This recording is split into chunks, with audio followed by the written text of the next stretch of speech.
mine are, and Global Value Fund as well. So there's nothing like walking the talk. I think I think I complement Jonathan and the other board members in my understanding of LICs, particularly how they report performance, the way they market themselves, yeah, that's probably it. But it's a pretty easy LIC to be on because Miles and Emma do, and the service providers, such an incredible job. Like Jonathan said, we've never seen a hiccup over the years, but we're still watching vigilantly, trying to trip them up, but not yet. Thank you, Chris. We could just see the proxies. He's on that one. Okay, again, Chris, looking good for re-election. I'm not sure if you got more votes than me, but we can compare notes afterwards. So if there are no further questions, I'll formally put this resolution to the meeting and move to Resolution 4. And Resolution 4 is the additional 10% placement capacity placement facility, which is a special resolution. It means we need 75% of the votes.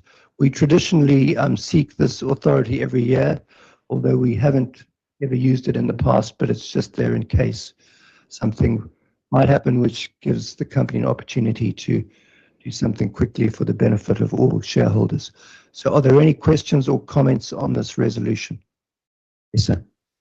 Yes, typically under the governance regulations, you can only place 15% of your shares in a year without the approval of shareholders.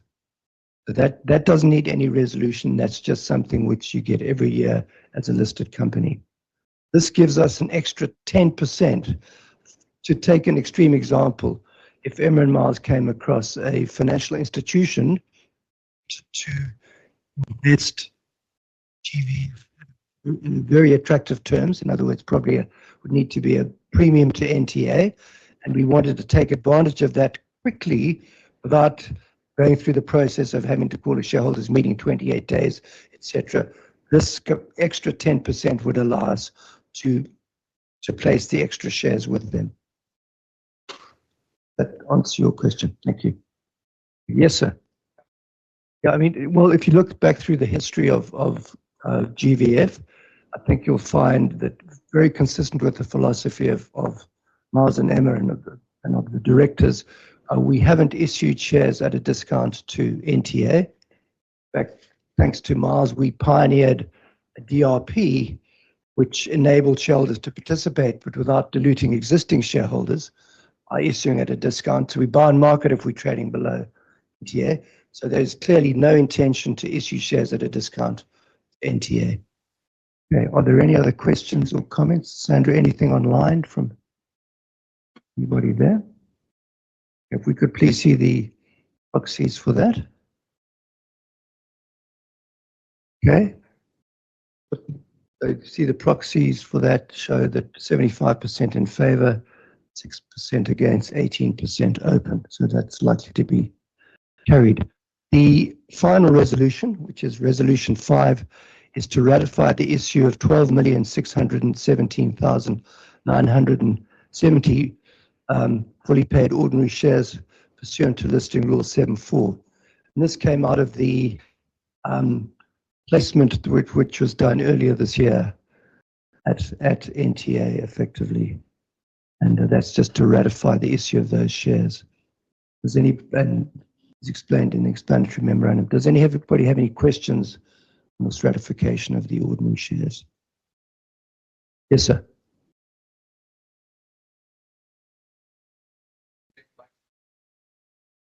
No, it wasn't. No. We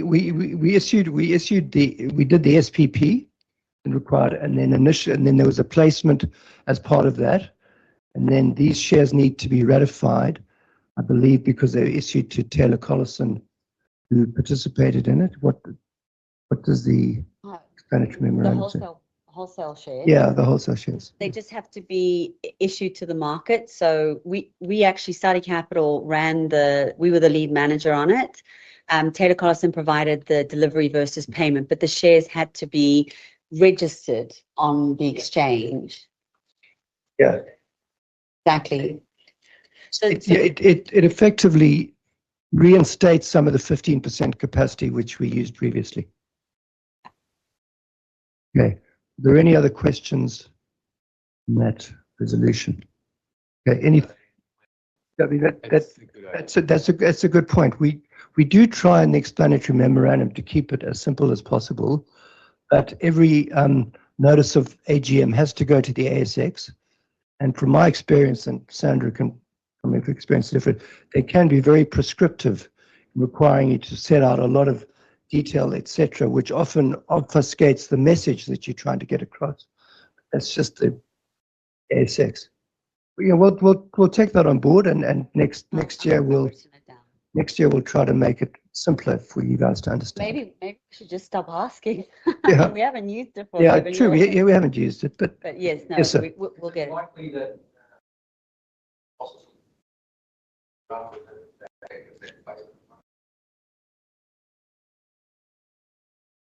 ability of 300 million. Yeah.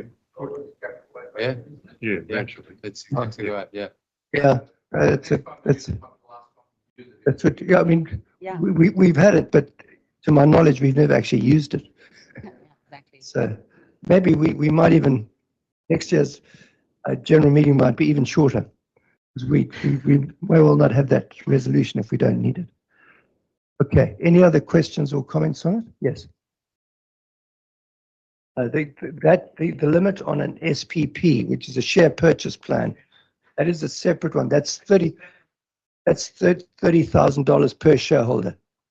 15% itself doesn't limit the amount which any particular shareholder can subscribe for. And John, I'll just add to, I think I'm right here. The SPP, because it's available to all shareholders, doesn't actually count in the 15%.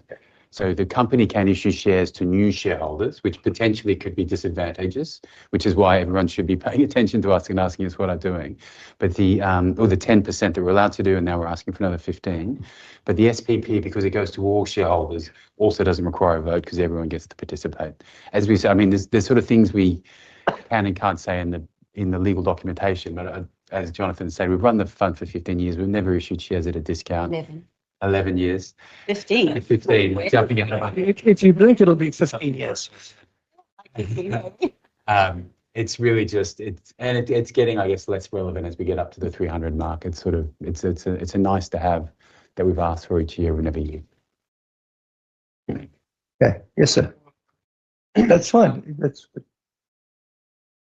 It's just cost. It's cost. It is, yeah. It's just cost. Yeah. The regulator has made it much more expensive to do a retail offering. Yeah. So to do a 1 for 4, we have to do a prospectus, which is And a TMD, and it's hugely hundreds. Yeah. yeah. we have a Well, for lawyer, us, maybe not for Jeff, Linda kicks because, down you've got economies of scale. But what do you think? To me, it's like it's the fairest way to do it.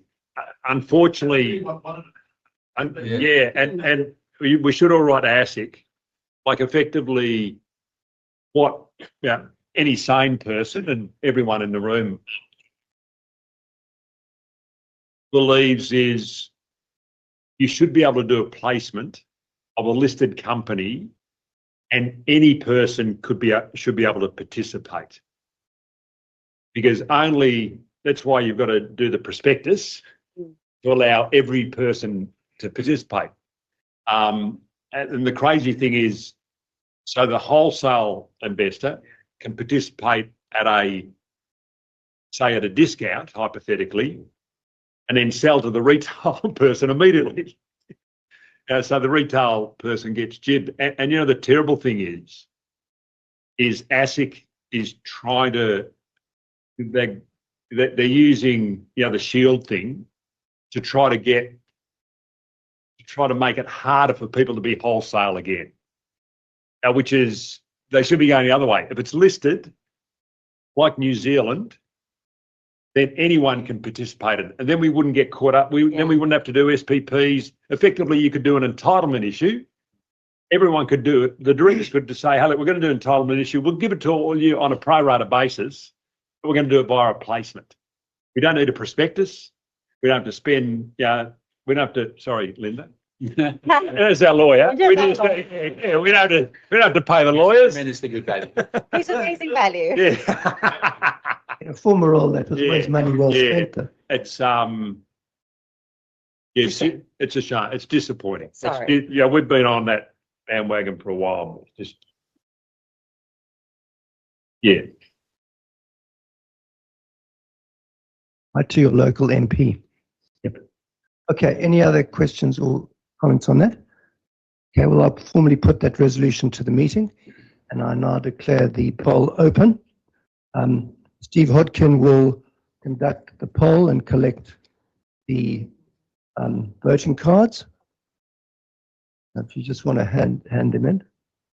I mean, to come back to your point on capital raising, that my sort of DNA, working as a lawyer in the late 80s, was, the fairest thing for all shareholders is a pro rata renounceable rights issue, because then everybody, if you discount, premium, whatever it is, everybody has the chance to benefit fairly.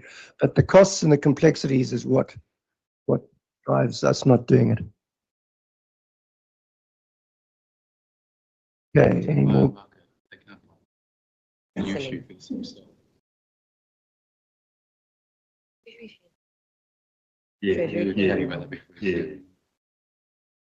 Okay, all the cards are in.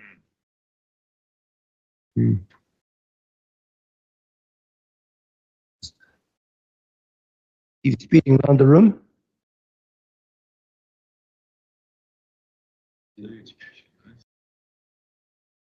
Yeah. Democracy. In action, Exactly. live.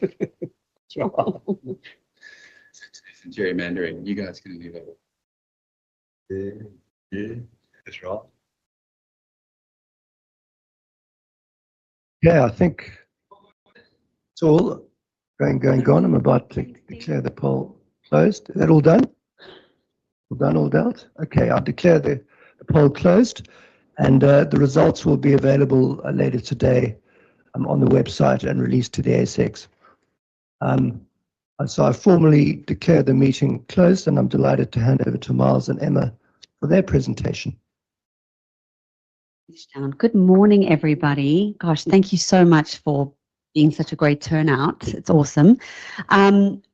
Today's session is going to be a bit educational. We're going to talk a little bit about GVF, give you an update there. Then we'll do the macro update with Miles. And then we want to talk about two tectonic changes that we see happening in financial markets and we think people should be aware of. And it's pretty educational as opposed to anything else. So that's the agenda. I'm going to start off with the GVF update.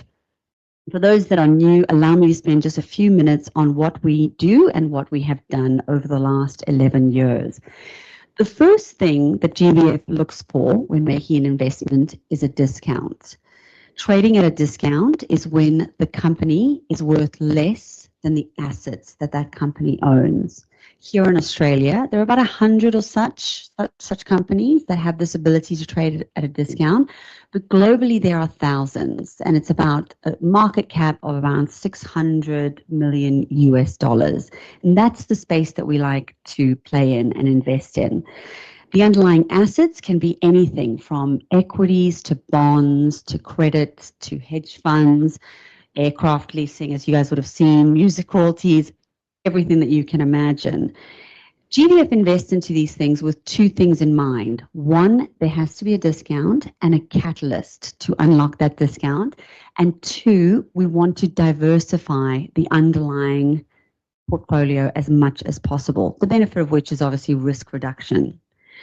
In the 11 years that we've been going, I'm happy to say that we have done well with our strategy. We haven't had a single down year since we launched 11 years ago, and only 8 other products in the Lonsec universe can claim the same. So we're very proud of that. We've annualized at returns of 11% per annum, and I would say that we've outperformed across the board. That's a very big statement, and maybe a little bit too maybe not humble enough, but let me qualify that statement. When we compare ourselves, it's hard to compare GVF to anything because it is such a diversified portfolio. And of course, we have the discount capture, which gives us that alpha. But I am going to compare us to global equities, even though we actually only run with about a 30% exposure to equities. Equities has probably been one of the best asset classes over the last 11 years. And here up on the screen, you can see what Australian shares, the US and global shares have done. Australia's run at 10% per annum over the last 11 years. Global shares have given us 13% per annum over the last 11 years. And the US, the S&P 500, has given us 17% per annum over the last 11 years, which is magnificent, thanks in part to the Magnificent Seven, the FANG, and all the technology stocks that came before. Equally important to the returns that we received is the risk that you took. And the most common measurement of risk is volatility. If I show you the volatility of those three indices there up on the screen, you can see that the highest volatility came from Australia. The US had 12% volatility and global shares was 11%. What I like to do, rather than focus on the volatility, I like to just look at the ratio of your returns over the volatility, which is called a Sharpe ratio. Another way to think about that number is the quality of returns. So the higher the number is, the higher that Sharpe ratio is, the higher your quality of returns. And you can see very easily, global shares had, the US shares had the highest quality of returns at 122. Global shares were at 103, noting that a number above 1 is really good. And Australia, it kind of lagged in terms of the quality of returns that you received. You took a lot of risk for the returns that you ended up getting. But how did GVF do? And let's go back to that statement I made earlier. Well, the Global Value Fund annualized at that 11% per annum, but we did so at a much lower volatility, which actually ended up giving us the highest quality of returns. I wanted to take it further, and I looked at a number of other asset classes, including credit. I looked at all the very favorite names that a lot of our shareholders shout out at their investor groups. I looked at property, because what's a presentation without property? Noosa Heads happens to be the best performing area over the last 11 years. And then I looked at two funds that a lot of our investors hold and speak very highly of. If we then sort those all in the order of the quality of returns, hopefully you can see there that the Global Value Fund, really does come out tops, just pipping the US and some of the investments. I'm going to hand over to you, Miles, to talk us through the big picture.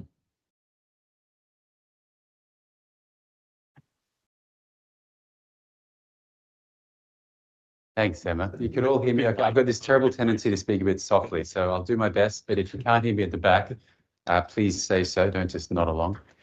And I always get a bit overwhelmed when Emma puts these slides up. She says, we're going to do a roadshow, Miles.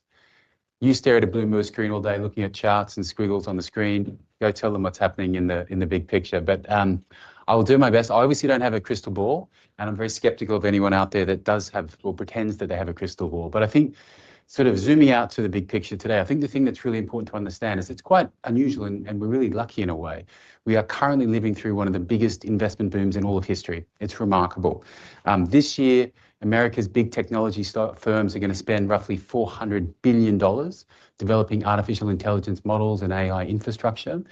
And that's really the thin end of the wedge. Next year, that's going to increase to $1 trillion. And over the next 3 years, there's earmarked $3 trillion US of spending, developing AI, building the infrastructure to go with that. And just to try and get your head around the scale of that capital expenditure, that amount of money, that's equal to twice Australia's annual GDP. So twice GDP of Australia going into developing AI models just over the next 3 years. And of course, America's ahead of the pack. America's leading the charge in AI, but they're not the only game in town. China's spending a huge amount of money on AI, as are other lots of countries around the world. So this is incredible gusher going on at the moment, a vast amount of capital being spent on this whole AI idea, which I think sitting in Australia, you maybe not quite appreciate the scale of what's going on. And for a lot of us, and I put Emma and I in this camp, like, what is AI? I'm still not entirely sure. I'm trying to use it For me, the biggest use case is helping with kids' homework, which I don't know if that says more about the kids. It's a worry when our eldest The- is 8, I but know. anyway. But for the boosters out there, like the people that are really enthused about AI, what they're chasing is this thing called AGI, Artificial General Intelligence, which is this idea that artificial intelligent models that can do tasks, thinking tasks, cognitive tasks, better than us as humans can. And the boosters think we're a couple of years away from reaching that point. Maybe they're too optimistic. But I think the key thing to understand in terms of this sort of once in a generation investment boom that's going on is there's a huge prize there. Whoever gets to AGI first is going to walk away with an incredibly valuable business. You think about the value of size, scale, network effects in technology companies, and you think about the dominance of Google search or Facebook and social media and how those things are just complete cash cows. That's what's going on with AI at the moment. There's an arms race. No one wants to come second, and there's this incredible amount of capital being spent. It's really quite extraordinary. Now, that's all interesting. That's sort of one of the big things that are going on in the big picture. What does that mean for financial markets, the squiggles that Emma sees me look at all day on the screen? Well, like 6 months ago, the big issue that was preoccupying financial markets was Donald Trump. So he returned to the White House. The tariffs he'd announced were much more aggressive than people were anticipating. And along with the raft of kind of, shall we say, unorthodox economic policies, most professional forecasters were saying the US economy is going to take a bit of a hit. No, that's not a political statement. The US is a free country. If they want to go in a direction, they can, of course. But from a purely economic point of view, a lot of the policies Trump was putting out were economically harmful. So professional forecasters were saying the US is going to hit a growth slowdown. Growth in 2025 is going to slow down this year and next year. And you probably remember, especially around April, there was a lot of headlines saying the US might actually go into a recession. Fast forward to today, and that hasn't happened at all. So for the first half of this year, the US economy grew at 1.6%. It's a little bit slower than the sort of 2% before Trump expected before Trump came in, but still well ahead of most other rich world countries. What's happened? Well, what's happened is really this once in a generation AI boom. So Trump's policies have certainly slowed things down in America, but they've been completely overshadowed by this huge gusher of capital flowing into the economy that's really just been accelerating as the years gone on. And I think the interesting thing to appreciate about that is we all know, if we're following financial markets at the moment, we're sort of very, very well aware there's a small handful of these really exciting mega cap tech stocks that are dragging global financial markets higher. They're exciting and scary at the same time. But as well as just dragging financial markets higher, I think the thing that perhaps is underappreciated is they're underpinning all the growth in the economic system through this amount of capital that's being spent. And we can actually see that in the hard data now. So if you look at that US growth number for the first half of this year, GDP growth of 1.6%, not bad. But if you take out of that the one-time effect, that's basically a big stimulus effect of the capital expenditure that's going on by these tech firms in the US economy didn't grow at all in the first 6 months of this year. And I find that fascinating. You sort of juxtapose where we all are today. Financial markets are incredibly bullish. People are talking about valuations being very frothy. And you compare that to where we might have been if for the first half of this year we'd been living in a world where the US economy was flirting with recession. I think it'd be in a very different place. So I think one of the key takeaways when you're thinking about what's going on in the big picture now is to understand that these tech stocks, they're not just carrying markets, they're increasingly carrying the economy. That asks an obvious question, which we've all seen in the papers. And again, I don't have the crystal ball, but we'll just discuss it because it needs to be discussed. Are we into a bubble? Has all the hype around AI gotten ahead of the fundamentals? This chart here, it shows the proportion of the S&P 500 that's made up of tech stocks and comm stocks. That's the red line. So you can see back in the dot-com boom, 40% of the S&P was made up by tech stocks. The blue line shows the percent of earnings. So I think the dot-com boom is quite instructive in the sense that you can see the market was placing a huge valuation on tech stocks, but they weren't earning actually a lot of money. One of the things I see commentators talking about a lot today is that we're back to that peak now. So 40% of the S&P 500 index is now made up of a very small handful of tech stocks, an incredible amount of concentration. Unlike back in the dot-com boom, they are actually generating some money. But for a lot of people, this is a strong argument that we're heading back into bubble territory. I don't have a crystal ball. I'm very skeptical of people that sort of promote that they do. And as always, especially, I guess, with our philosophy, I'm always of the belief that the risks are balanced up and down. So I'm going to present a more kind of balanced approach. And I think the thing to remember is that even though we see all this hype about AI, even though we've seen these tech stocks have this incredible run recently, even though markets are really concentrated, None of that on its own means there's a bubble happening about to pop tomorrow. It's worrying. We should pay attention to it, but it's a complete truism to say the only time you can really identify a bubble is after it's burst. This chart here shows the NASDAQ index. So this is a framework that, again, you'll have seen the press talk about a lot and a lot of commentators, and it's not a bad framework to look at. This shows the dot-com boom back in the late 90s. So this is the NASDAQ index, shows the index of the large technology stocks in the US, not the S&P, the broad-based index, but it just hones in on tech stocks. And it has a decent amount of similarities to what's going on today. So you had a new technology, revolutionary technology. You think about how ubiquitous the internet is today. We use it for everything. Back then, this was brand new. And there was a vast amount of capital being spent at the same time, particularly from the communication stocks. And just like back then, we had a lot of commentators saying, this is getting crazy. This is a bubble, there's a crash coming around. And they said that all through the late 90s. At the end, they were obviously right. But along that journey, you know, the NASDAQ doubled, then it doubled again, and then just to rub it in, it more than doubled one last time. It was a very volatile journey. You had lots of big drawdowns along the way, but each time until the very end, it went on to make new highs. And I guess the message I'd like to convey, and what I see a lot of people struggling with today is really FOMO. So we're all excited about these tech stocks. They've had an incredibly good run, and I call it FOWO, fear of being wiped out, the 82% drawdown on the other side. And as I said, I don't have a crystal ball. I'm not qualified to make a statement where we are on this. I hear people saying we're in the mid-90s, meaning they think there's a long way to run. I hear people saying we're at the end of the 90s, meaning the crash is just around the corner. But I guess the three principles we've been speaking to our shareholders about, and we'll lead with you, is the first is, it seems reasonable that there will be an over-exuberance phase at some point. Personally, I don't think we're quite there yet. There's so much excitement going on. And with that, there's almost certainly going to be some big losers at the end. I don't think you can spend $3 trillion that quickly and expect everyone to make a return on their money.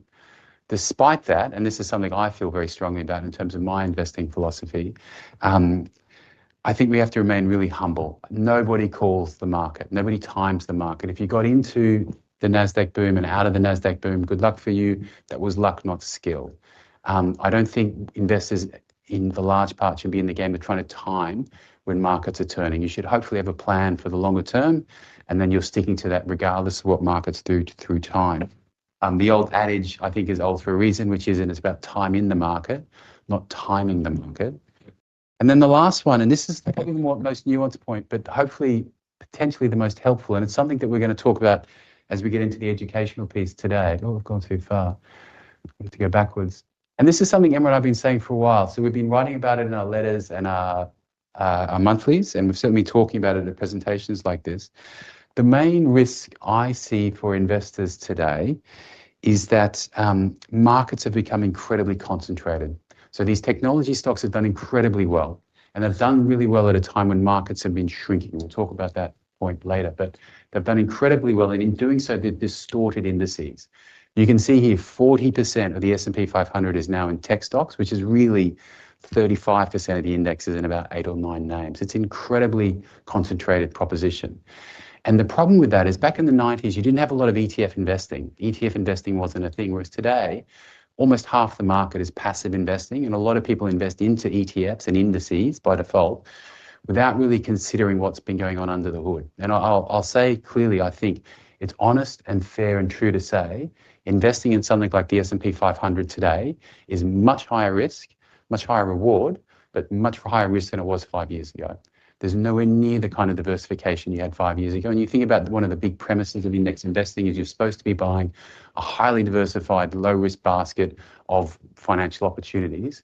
Today, you have this vast concentration going on. Now, if you're 21, that might actually be a really good thing for you. You've got your whole life to compound savings ahead of you. If the tech excitement about these AI stocks turns in a bust, you can save and compound for another 40 years, and it might work. And that's a great, you should be taking higher risks when you're young. The punchline, and this is the thing we've been saying for a long time, if you're at a later stage in your life, if you're 71, personally, I can't see how it's appropriate you're putting such a large bet into a group of high risk, high reward stocks. So the key point I really think people need to take away is that if you want to invest in these technology stocks, you need to calibrate that investment based on your own risk tolerance. Don't take as default the large allocation that index providers give to you today. Making indices, the ETF business is an incredibly lucrative business game, and they're not the ones that are going to put their hands up and say, actually, today the index is not really suitable for some investors. The index has changed enormously. The risks of investing in the index have changed enormously over the last few years, and I don't think enough people really realise that when they're just ticking the box to invest into a passive fund. Bigger globally and in the US, but we will come to that in our education piece. Okay, guys, so we're going to move on now to this part of the presentation where we're just talking about something that we think investors should be aware of. And it's something that kind of crept up on me, to be honest, hence the sort of the focus. So it's these two tectonic changes taking place. First, the exponential growth of the passive industry, which we're all well aware of, and then the incredible growth of private markets and the subsequent disappearance of public markets. And I think what I want to do is just kind of quickly show you guys, you know, where we've come to with that. The first thing to say is I want to talk a little bit about the passive industry and just remind everybody where it all started. The passive industry started with the efficient market hypothesis. The efficient market hypothesis was a theory in 1960 that basically said everything that you could want to know about an asset is in the price. So the way financial markets have always worked is that there are teams of hardworking analysts crunching data, examining company accounts. There are economists building spreadsheets, bright young economists building spreadsheets, building models, and all these people all around the world value the assets, whether it's General Electric being valued for the last 100 years or indeed the Australian dollar in international markets. And the efficient market hypothesis says everything you could want to know about General Electric is in the price when you turn up to buy it. Now, in 1975, Vanguard introduced the first mutual fund designed to simply track the S&P 500. He took the efficient market hypothesis one step further and he said, well, if all these people are doing all this work, why should we bother? Let's just piggyback off everybody else's work for free and launch an index tracker that we've all come to love and know. And when he was the only guy doing it in 1975, it was brilliant, absolutely brilliant. In hindsight, active fund managers never stood a chance. They were bearing all of the costs, and to prove that, the S&P launched a scorecard, which was called the S&P's Indices versus Active Scorecard. They do this for the entire globe. I've chosen the US because it's almost 70% of global financial markets, and Australia because it's obviously relevant to us. But what you can see here, the light blue shows you the active fund managers who have underperformed the S&P 500. And the dark blue shows you the very small proportion of active fund managers who have done better than the S&P 500. Same story in Australia, the summary of which for the passive industry is why bother with these active fund managers? They're no good, they're expensive, just buy passive. And of course, that has resulted 2 or 3 years ago, globally, passive investing became bigger than active funds management. And this year in the US, it has become, passive has gone bigger than active funds management. And that's all very well. But the question that I've been asking is, okay, what next? Where do we go? Is it 90% passive, 99% passive? What's next? Miles. Yeah, what's next, Miles? Come on. The hospital pass. Thanks, Emma. And just, I mean, I'll translate Emma's South African speech into Australianese quickly. I guess what she's saying, and I guess I kind of want to repeat it, is active doesn't have a chance. So under the model that Bogle pioneered, it was a very clever kind of mousetrap when it first came out. Active bears all the costs. So passive investing is a wonderful invention. It keeps costs down, keeps the active manager on their toes, but it is a free rider. Passive investing works because it piggybacks off everyone else in the market already doing the work. And there's kind of an existential problem with passive investing, which is if you're the only passive investor in the town and everyone else is the numpty paying all the costs to keep markets efficient, then you're a really clever investor. And that works, but there's a point where it doesn't work. What if you get to a point where 100% of the money in the market's passive? Who's doing all the work? So there has to be an equilibrium point. At some point on the journey, markets, by definition, will start becoming inefficient. And my personal view is when you get to that point, active managers will start outperforming again. But in terms of what Emma was saying, what comes next? And I think this is really fascinating. I find, particularly with our retail shareholders, that it's not really apparent what's been going on. There's been these two seismic forces going on in finance for the last 20 years. So the first has been incredible rise of passive investing. The other, perhaps not quite as well documented, incredible growth of private equity industry. And to sort of start by like framing the big picture, when I started in markets 25 years ago, like the only place you could raise large amounts of capital to fund a business, your BHP, you need hundreds of millions of dollars from mine, your Woolworths, you need working capital. The only place you could get those kind of ticket sizes was from public equity markets. So you would list on the ASX or the New York Stock Exchange because it gave you access to the deepest pools of capital, the most sophisticated investors. You fast forward to today, and that's entirely not the case at all. You have these huge amounts of private equity out there that is increasingly replacing public equity capital. This first chart here, again, I find kind of amazing. So this shows the number of companies listed on the New York Stock Exchange over the last 30 years. And you can see it's basically halved. And over the same period of time, the number of private companies in the US has gone from 2,000 to 11,000, so a five-fold increase. And the reasons for this shift, they're not that hard to understand. Regulation, litigation, endless public scrutiny. Joe Aston doesn't write clever little articles about private companies.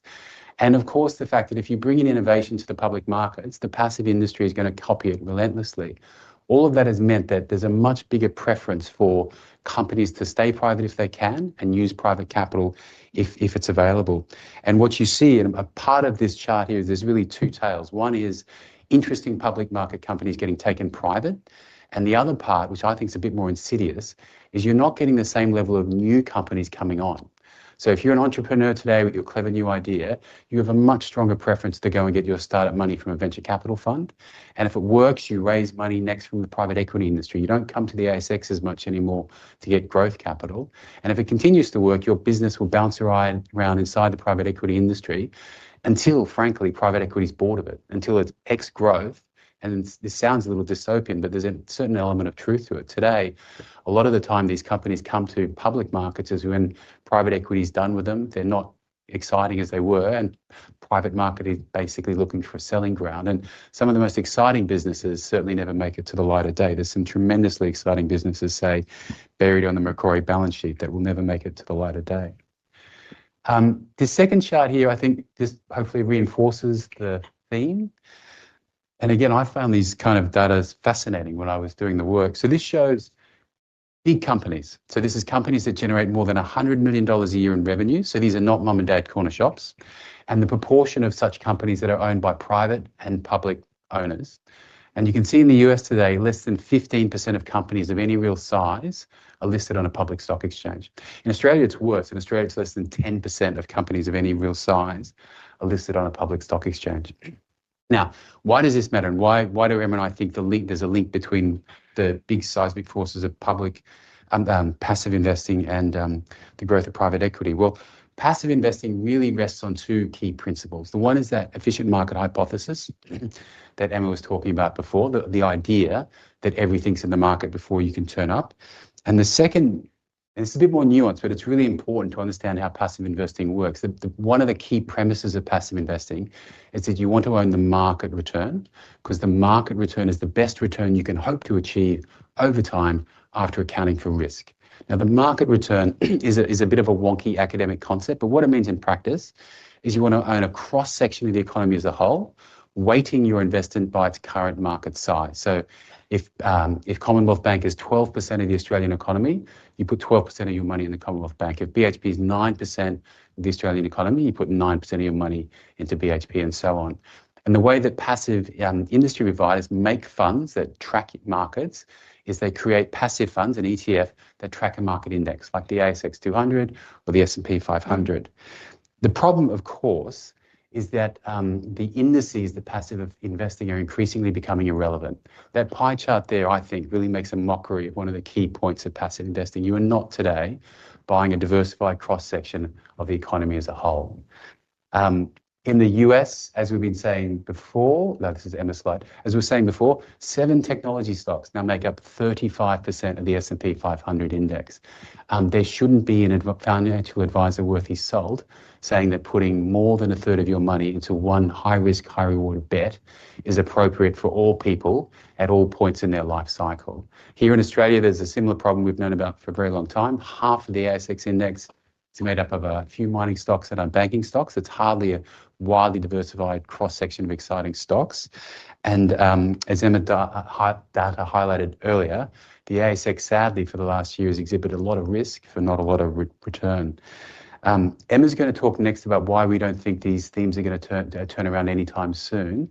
But I guess one of the problems I think passive is increasingly going to face is how to stay relevant against this. And of course, one of the big frustrations we feel, and I know people like Jeff and the other directors feel, is like increasingly a lot of these opportunities are coming out of the hands of retail investors. These opportunities are no longer available as they used to be.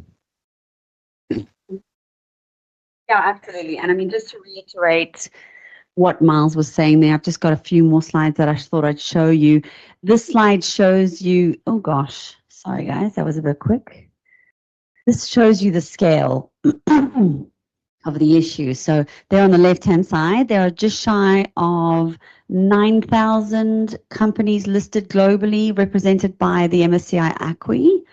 And on the right-hand side, there is over 200,000 private companies. The scale here, obviously, the public market is still huge. And I think, in my opinion, a lot of that is legacy. You know, you think about a General Electric listed 100 years ago, you've got a huge legacy there. But what I'm really looking at is on the right-hand side, the private looks to me as though it's going to grow. It's coming off a really low base, and you can see it. You can potentially see it growing from there. Okay, so that's all very depressing. I'm going to just do a little bit more. The other. Yeah, we'll cheer you up at the end. Don't worry. So the other thing to kind of add to this is the fact that private markets, they're in the blue, have actually done so much better than public markets over the 5-year, 10-year, 15, 20-year time horizons. You can see there the private markets have really done quite a lot better, really. The only exception is that 3-year period where the Magnificent Seven, these amazing tech stocks, have just been extraordinary. And that is where the public markets have done better than private. The question I'm asking myself, though, is would the Magnificent Seven go public today? I mean, all of those companies listed more than 20 years ago when this theme hadn't really taken off. And my argument is I don't think they would.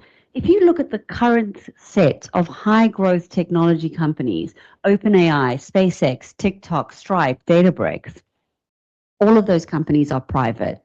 And those 5 companies alone are worth more than the entire ASX 200 combined. And all of that growth and all of that opportunity has happened outside of the public arena. Now, Miles is going to give us some good news. I'll try.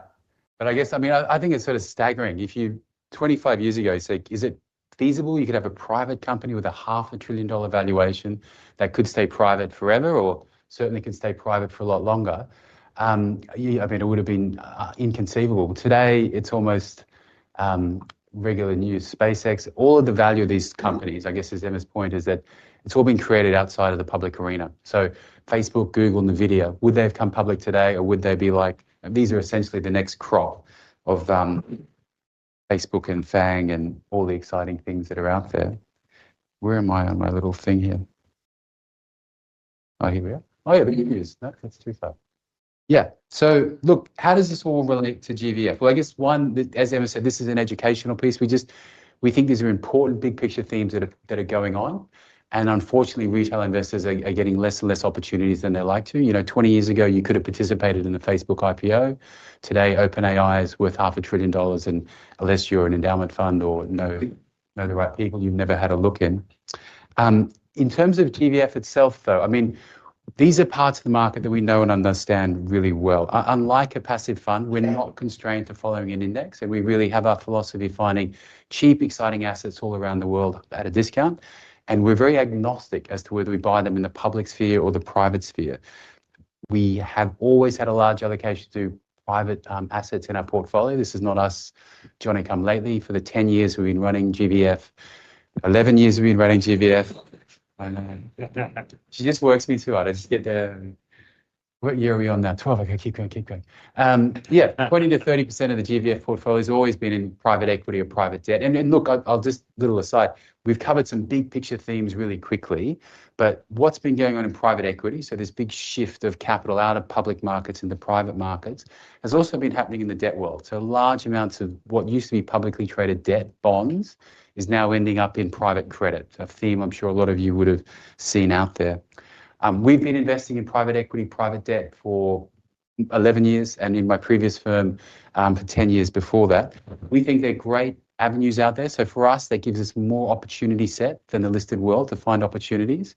And importantly, the diversification helps us lower our overall risk profile. And as an interesting aside, if you own GVF shares today, you actually own OpenAI, SpaceX, and ByteDance. And I'll say At a discount. That's, I guess, the key point. So one of the differentiators for us, obviously, is when we invest into these private assets, we're not investing to a private equity fund. So that's the normal way to invest into these sorts of assets, like TikTok or ByteDance. You invest into a fund, you're locked up for 10, 15 years, you can't get out. We find more lateral ways to invest into these things, generally through listed investment companies around the world. And as always with us, that hopefully provides us the opportunity to buy them, not just an exciting company, but at a discount and with a catalyst. So today we do have exposure to those three really exciting businesses. And what I like as well, Miles, I mean, this is the feedback we've had by being on the road. We're not pitching private equity. We're not private equity managers. We're just saying, look, this is something that's happening.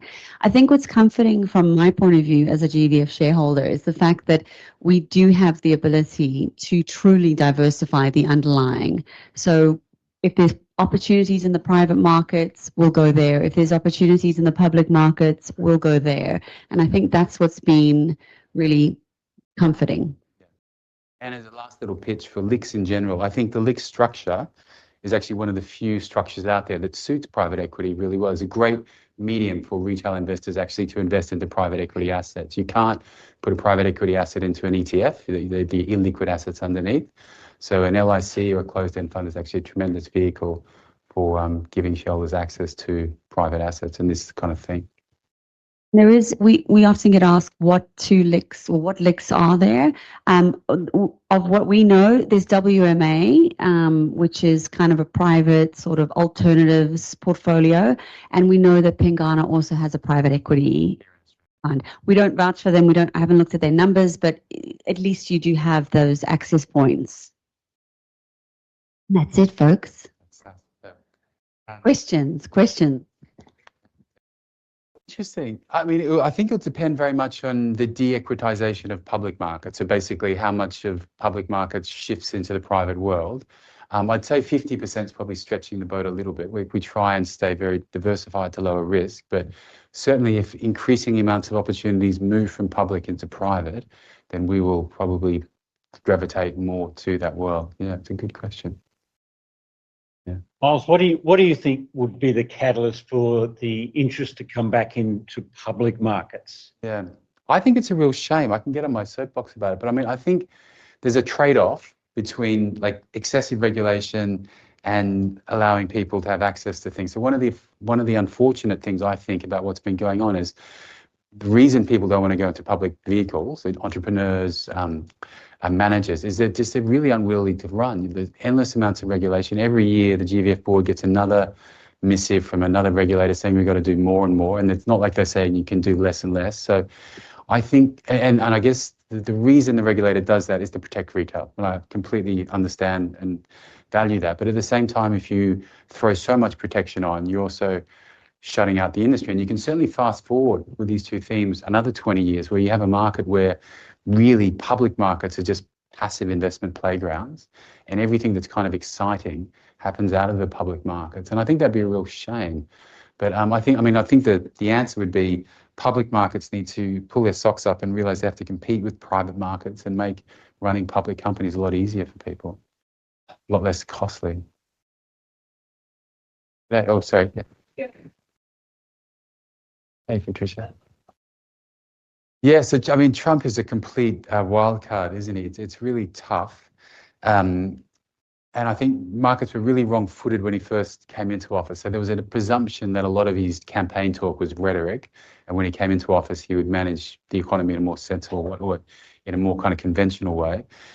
He's certainly not done that. He's surprised everyone, but he's also, he came out in April with some incredibly aggressive tariff positions.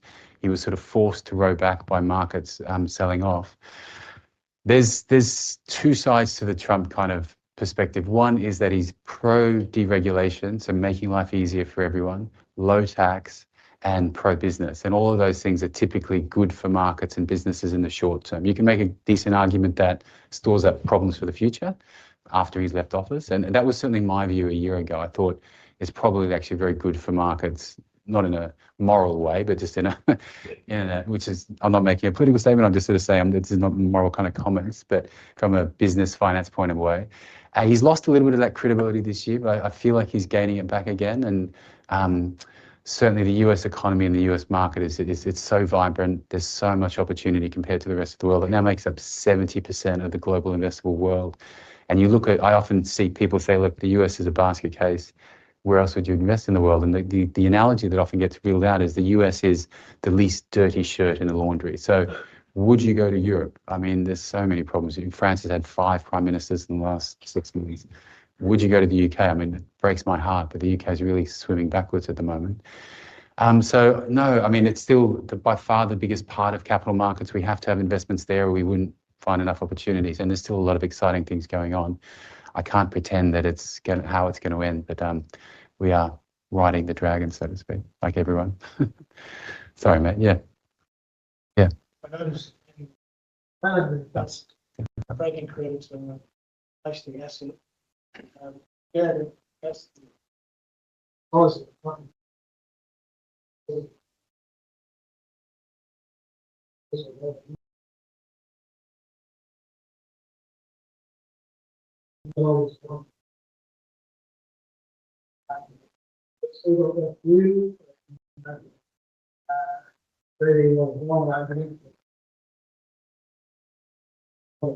Yeah. There's problems, but how much I'll tell you.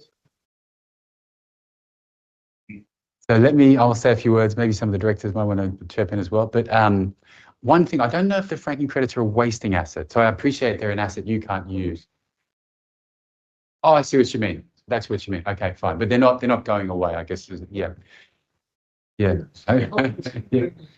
True. So I guess one of the challenges with running GVF is like we have 4,000 investors. It's a really broad church, and we've got different levels of kind of desires and what people want.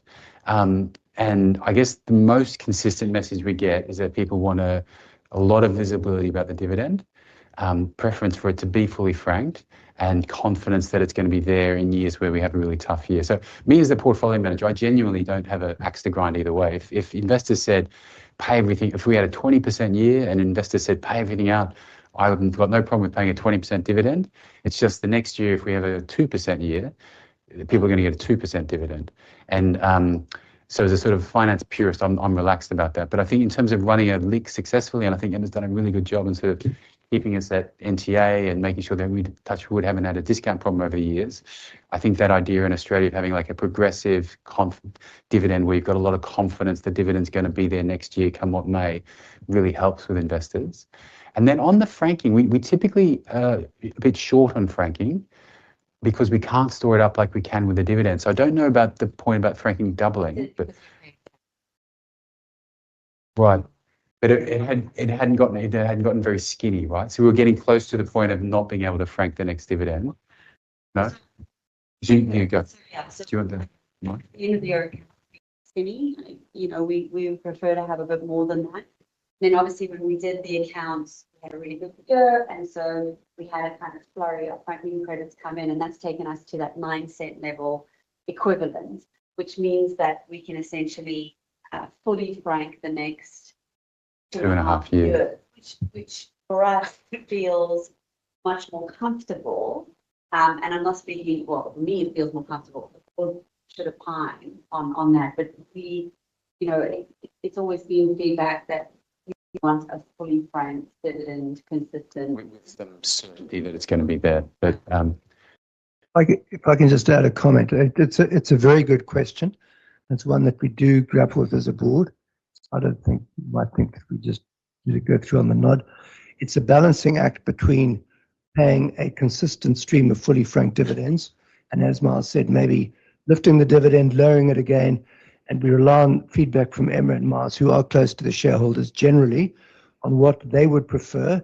And our understanding as independent board directors is that is what the majority of shareholders would prefer. And I guess for us, that's corroborated by are we trading versus NTA? And I'm involved with other LICs. We've been trading at a material discount. That has been a problem. And one of the things that I think Emma and Miles have done very well in terms of shareholder management is getting Global Value Fund, which is relatively speaking a pretty small LIC compared to others, to trade at NTA. And that is in significant part, I think, because of the steady dividend stream we've had. you're right. It's a very nuanced point that I don't see talked about in the market a lot, but you are right. So, yeah. I guess, so for what is the profit reserve, not the franking account? Oh, So currently we have 4 years of profit reserve, so we can pay 4 years of the current 6.6 cents a dividend, but only 2.5 years of the franking. And I guess, yes. Yeah. Oh, that's a good point. Is that including the dividend going? oh, the 9 cents? 3 cents tomorrow. Yeah. Does that come out of the 9? 9%. It's in the monthly. So I've written it in the monthly. It's footnoted, but I can't remember off the top of my head. I can come back to you. Yeah. Just the last thing, I thought it was a good question too. The last thing to note, GVF is obviously a much more mature company now than it was 10 years ago. So where things sit, Miles and Emma both said they feel comfortable around the 2.5 year type of franking credit balance. As a board, if we saw that creeping up to 3 years, 4 years, I think you'd see pressure to release more franking credit. So it's, again, just backing up what Jonathan's saying, it's getting the balance. You know, we're not going to let it go crazy for years ahead. And one good way to address that might be a special dividend. So like one of the, like as a portfolio manager, I'm very conscious of not delivering what we set out to investors. So we've always said people should hopefully have in their mind, we're going to do 8 to 10% a year. We've done more like 11. But if the yield was suddenly getting more than 11% a year, there's a risk that we can't fund the dividend. So a good way to get around that might be to do a special. We did one last year, 2 years ago. Coming up, Birthday. becoming teenagers. Yeah, exactly. Yeah.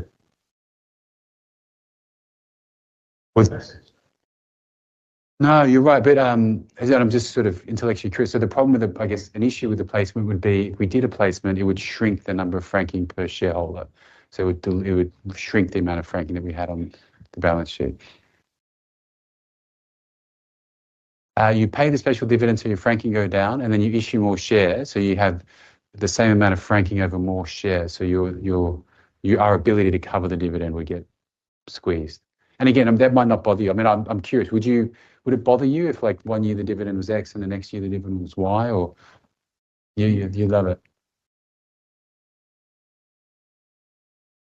Yeah. Yeah. No, you're right. Yeah. You're putting off time for year 2, maybe even 3 years. Yeah. Because, okay, we get the dividend. We go out of that. Yeah. People realise that. They do. There's a really bit. I mean, I guess the count, which is certainly, and I'm not biased. I'm just feeding up the majority view. But the majority view would be, I think, perhaps for less sophisticated investors, there's a lot of comfort about knowing that the next 2 or 3 years, the dividend checks under. Yeah, I don't think it's less sophisticated. I just think people like to have the consistency of what's going to hit their account on a 6-monthly basis. And we have, and the bottom line is, when we have in the past not fully franked a dividend, it has hurt. People have complained. They don't like it. They want it fully franked. So I think, well, no, it's not a different thing.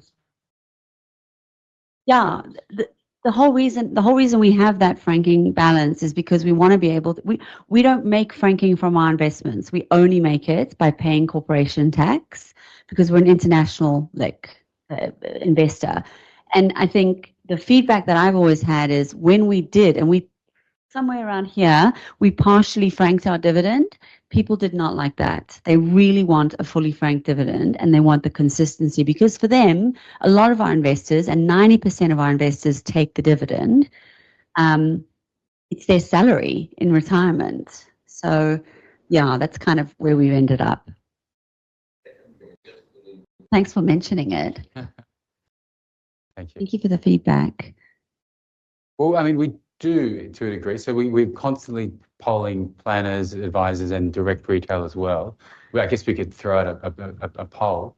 I mean, as Jonathan said, I think one of the biggest feedback points is probably how the shares are trading, but we could potentially put out a poll. I mean, I don't have an issue with it.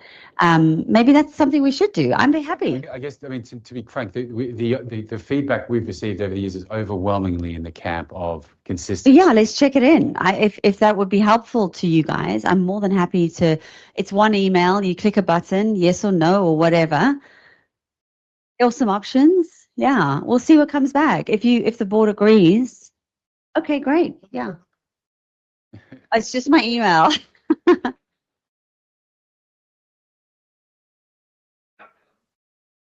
Yeah, perfect. Perfect. Good point. Thank you. I appreciate that. No, you go, honey. I just got one at the back. Sure. Yeah. We would need to make it very clear. Yeah. That the others would be honest. Sure. No, thank you. Good point. At the back. Yeah.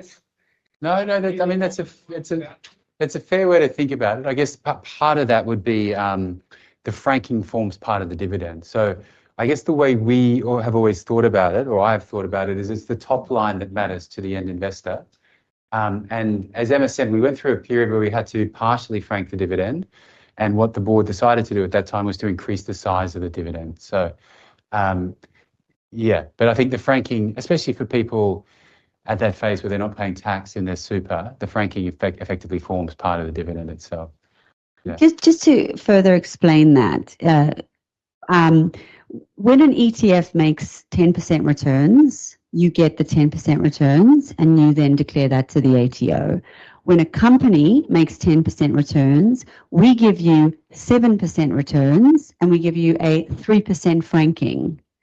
Now, the franking is just as important because, of course, we've made the same 10% that the ETF provider has made. But your point is absolutely right. I mean, ultimately, you should just be looking at what the total dividend that you receive is. Grossed up. Exactly. No. You mentioned earlier that what the investment market. Yep. Or US dollar-based investments, yeah. No, I mean, yeah. So I'm at the coalface staring at the squiggles on the screen all day, reading lots of stuff. I guess on the decline of the US dollar, there's sort of two arguments. So one, is it losing its status as a reserve currency? The common counter argument is that at least 30 shirt argument that comes back out. So what are the alternatives? The euro, I mean, it's got a lot of problems of its own. Sterling is becoming increasingly irrelevant. You've got these new kind of ideas like Bitcoin or gold, which are really fascinating, but they're sort of tiny in the scheme of things. And then you have like the yuan, which is certainly gaining more and more prominence, but there's, for all the concerns the US have, here in the yuan, you've got a controlled economy where you can never really be entirely sure what's going to be going on. So over the last year or so, you've seen the value of the US dollar fall, and that's a function, a lot of what Trump's policies are. But in terms of its use as a reserve currency, I don't think it's depreciated. If anything, it's probably maintained its share of the global currency mix, maybe even increased it slightly. So that's just sort of a comment. The decline of the US dollar is this fascinating kind of economic topic. I'm an economist. I read about it. I think it's really interesting. But I wouldn't want to make a bet on which way the US dollar was going. And in fact, to get sort of into the weeds, whether the US dollar is declining as a reserve currency is independent of whether it might go up and down in value. I think that's sort of an interesting thing to differentiate the 2 points. You could have the US dollar becoming less and less relevant, but still going up in value, or vice versa.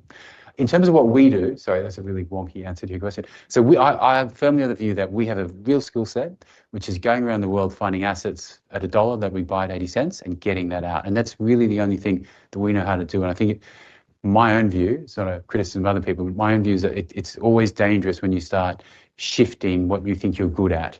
So we're not good at currency trading. Currency market turns over $5 trillion a day. I've never met anyone that can trade currencies consistently and successfully. So no, we don't hedge the GVF portfolio. We essentially let the currency mix match the global investable universe, which is a fancy way of saying we don't hedge it. There's a couple of exceptions. The one big one is obviously the Aussie dollar. Australia is not yet 30% of the global economy. And as a GVF investor and running the GVF investment portfolio, the lowest risk investment we can hold is the Australian dollar. It goes up and down, doesn't matter. We're not going to make or lose any money. So it's the lowest risk we can hold. So we've got a much bigger inclination to hold more Aussie dollars than we might otherwise. And especially when we're in more exotic currencies, we'll often hedge them back into Australian dollar terms. But if that's sort of the philosophy. I don't have like a black and white answer for you, but we don't hedge as a principle. We break that principle when it comes to the Australian dollar, which is a non-risk position for us to take. Session that we have, right? If you take these two pie charts, you know that this is the asset that we've held through time, this is the currency through time, and those two things together have probably given GVF investors about 6% per annum, which ties in well with what the volatility has been, just shy of 8% per annum. But the way we've then had much better returns is we've strapped on top elsewhere. And as Mal said, that's the part that we're good at and that we think we're good at. And so that's where we focus our time. We don't focus our time trying to get the currency, Making a view on better than that huge currency market. Does that help? Yeah, sure. It's a fascinating topic, the US dollar. Thinking of investing into. Not in the fund. God, not in the fund. Never in the fund. Yeah, so Yeah. G'day. Oh, sorry, at the back. Yeah. Hi. Yeah. Yeah. I guess our main skill set is finding LICs around the world. We're a LIC ourselves at a discount and unlocking the value. So closed-end funds, they're often called. And it is a huge market. I kind of guess we have all of the above. So I've been doing this for 20 years now. We employ some very bright people, mathematicians. We've got some very sophisticated systems. So I said we. Oh yeah, that's Emma's the mathematician. So we're doing lots of screening. We've invested in lots of positions many times over. So we're watching situations we think are interesting. So that's kind of the systematized part. And then the other part is in a way like old-fashioned stock picking. So there's four of us in a way we have a very heavy kind of portfolio management team for the amount of money we run. If you're a big institution like a Schroders or an AMP, you might have one PM running a couple of $1 billion. We have 4 PMs running a couple of $100 million. And that kind of heavy management team lets us turn over lots of stones. We're constantly looking at things.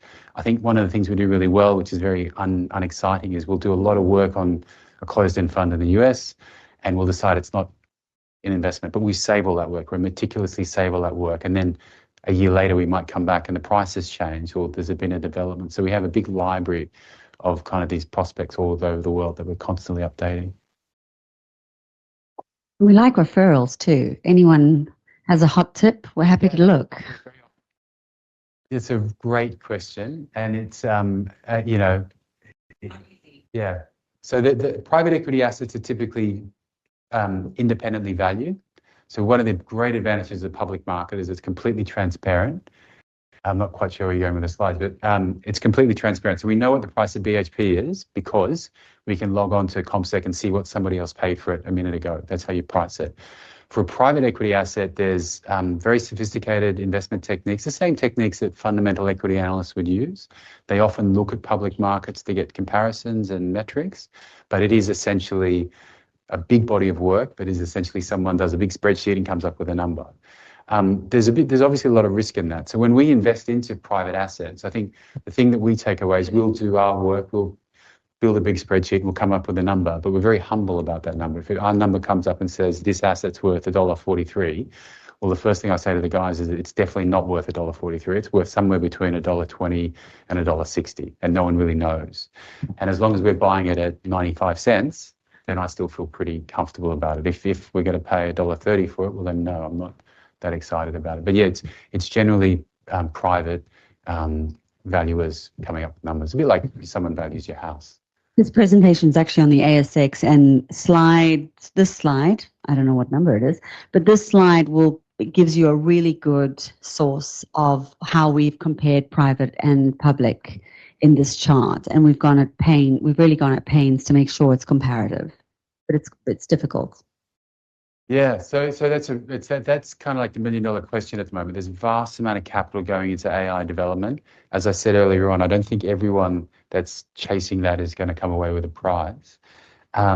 Where we don't have a lot of exposure to it naturally in what we do. We have a very diversified portfolio. I made the point that we do own a little bit of OpenAI, TikTok, and SpaceX. So I guess TikTok and SpaceX are not so much AI bets. But I guess we always, my view generally is that things are balanced each way. I mean, one of the things you talk about markets, everyone's worried about markets crashing. Where are we? And I would say that's entirely possible, but there's also an entirely possible risk that we have a huge melt up in markets. If you ever look at what happened at the NASDAQ, for years everyone was saying it's wildly overvalued. And then at the end there, when you had that over-exuberant phase, it shot up, and almost the directors were chatting earlier about the 1987 crash and how everyone was really bearish at the start of 1987, and the market went up 60% before it fell down 50%. So I guess one of the key things that we stick to is we don't believe we have a crystal ball. Personally, I don't think anyone has a crystal ball, but we own that. We don't have a crystal ball. What we can do is find assets that are below value and unlock the value. And if those assets fall in value, well then we've bought them at a discount, so that provides a margin of safety. So maybe we lose money, but hopefully we lose less money than the market's lost. And we don't try and stray out of our kind of a comfort zone. And quite frankly, I mean, if you want access to that sort of space, GVF probably isn't. GVF is your steady Eddie plodder sort of investment, whereas access to those really exciting AI companies and the infrastructure and the energy stories around that you can get in other ways, I'd say. What about lunch? Yeah, we're not going anywhere, so please. We'll be here. Questions. Lunch. Thanks, everyone.